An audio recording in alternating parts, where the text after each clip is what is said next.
फराह गोगी ने अपनी पीनी को इमरान खान की कैद से रिहा करवाने के लिए इमरान खान को वादा माफवा बनने की धमकी दे दी। मरियम नवाज को मुस्लिम लीग नून की तरफ से अहम टास्क मिल गया। मरियम नवाज को जो है इस वक्त अवाम में भी बेपनाह जो मकबूलियत है वो मिल रही है। सियासत के सुल्तान मियां मोहम्मद नवाज शरीफ की वापसी, मुस्लिम लीग नून और कारकुनान ने नवाज शरीफ की तस्वीरों वाली टी शर्ट्स और कैप्स तैयार करवा ली हैं।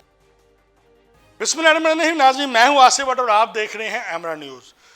फराह गोगी ने अपनी पीनी को इमरान खान की कैद से रिहा करवाने के लिए इमरान खान को वादा माफवा बनने की धमकी दे दी। जी हाँ, फराह गोगी ने भी इमरान खान को टेलीफोन करके वादा माफवा बनने की धमकी दे दी है और उनका कहना है कि फौरी तौर पे बुशरा बीबी को रिहा किया जाए, उनको बाहर घूमने फिरने की इजाज़त दी जाए।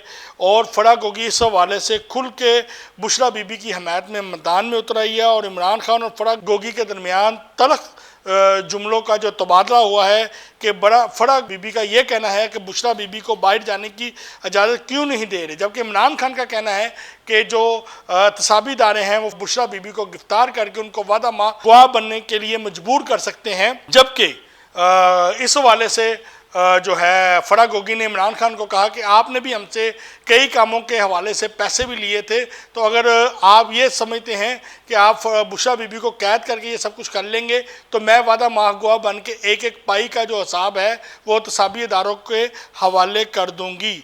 और इसके साथ ही उन्होंने अचानक अपना फ़ोन बंद कर दिया और इमरान खान के मुतअद्दिद बार फ़ोन मिलाने के ऊपर भी उनकी कॉल अटेंड नहीं की, बल्कि फ़ोन ऑफ कर दिया गया। दूसरी जानब इलेक्शन कमीशन आइंदा के जो इलेक्शन हैं उसमें इलेक्शन कमीशन के ज़राए का कहना है कि 50 से ज़्यादा जो नई सियासी पार्टियां हैं वो इलेक्शन में हिस्सा ले रही हैं, जिसमें बड़े लेवल पे सियासी तब्दीलियाँ जो हैं वो मुतवक्को हैं और पार्टियों को आइंदा इलेक्शन में बड़ी अहमियत हासिल होगी।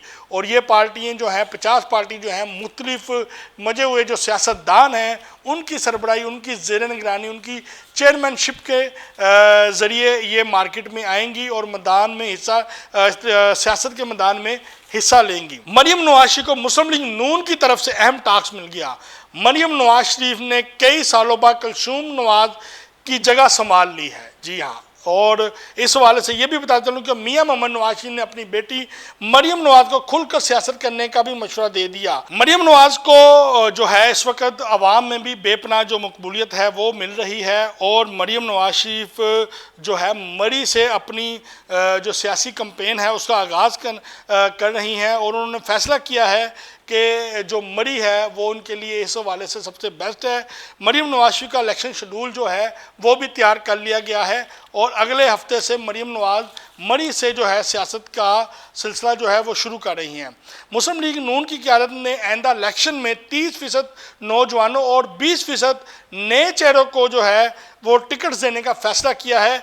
कोर कमेटी ने नए उम्मीदवारों और नौजवानों से तजावीज़ भी लेनी शुरू कर दी और इंटरव्यूज़ के लिए टाइम भी देने शुरू कर दिए हैं। सियासत के सुल्तान मियां मोहम्मद नवाज शरीफ की वापसी, मुस्लिम लीग नून और कारकुनान ने नवाज शरीफ की तस्वीरों वाली टी शर्ट्स और कैप्स तैयार करवा ली हैं। बड़े लेवल पे वेलकम करने और अपनी ताकत का मुजाहरा करने का फैसला किया गया है। मियां मोहम्मद नवाज शरीफ जो हैं वो अब इस्लामाबाद से नहीं बल्कि लाहौर एयरपोर्ट से पाकिस्तान वापस आएंगे और इस हवाले से मुस्लिम लीग नून की तमाम तैयारियां जो हैं वो मुकम्मल हैं और तमाम MPs MNA को लाहौर में लाखों अफराद इकट्ठा करने का भी टास्क दे दिया गया है। अब देखते हैं कि मियां मोहम्मद नवाज शरीफ की वापसी कैसे होती है। और दूसरी जानब ज़राए का ये भी कहना है कि मियां मोहम्मद नवाज शरीफ को पाकिस्तान आते सर ही गिरफ्तार कर लिया जाएगा और वो अपना जो अदालती केस है उनका सामना करेंगे और वहाँ से जो है अदालतों से रिलीफ लेके अदालतों से ज़मानतें करवाने के बाद अदालतों से बेगुनाह होने के बाद वो सियासत का आगाज़ करेंगे। तो इसके साथ ही नाज़रीन अपने मेज़बान मोहम्मद आसिफ भट्ट को इजाज़त दें और हमारे TV चैनल को सब्सक्राइब करना ना भूलें। पाकिस्तान जिंदाबाद।